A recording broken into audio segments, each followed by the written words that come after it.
How can you improve product standardization across your health system? By involving clinicians in the decision-making process. That's what Mercyhealth did on a recent visit to Medline. Their ultimate goal? To optimize cost, efficiencies, and enhance patient care across their facilities in northern Illinois and southern Wisconsin.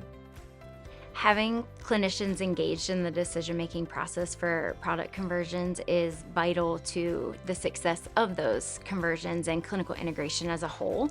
The benefits that I'm hoping to realize from today's event is really how we can continue to build those relationships with our partners. Medline is doing a great job of just hearing our feedback, giving resolution, giving options, so that the clinicians feel like that their opinion is valid.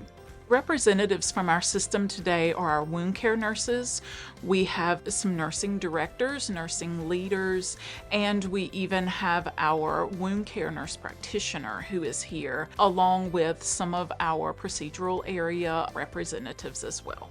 It's important to have clinicians from multiple areas here because anywhere within the medical field, nothing is black and white. Our first goal is to really educate and make sure that the Mercy clinical team has a very good, deep understanding and knowledge of the capabilities that Medline has when it comes to clinical partnership. Number two is Mercy is, of course, looking for value and they have savings goals. And as part of that initiative, product plays a role in that. So this is a unique trip where we have clinicians that are coming on board not only to learn Medline, but also hands-on look at products and make decisions on products, which means that they'll be leaving with some significant value that Mercy will be able to apply towards their goal.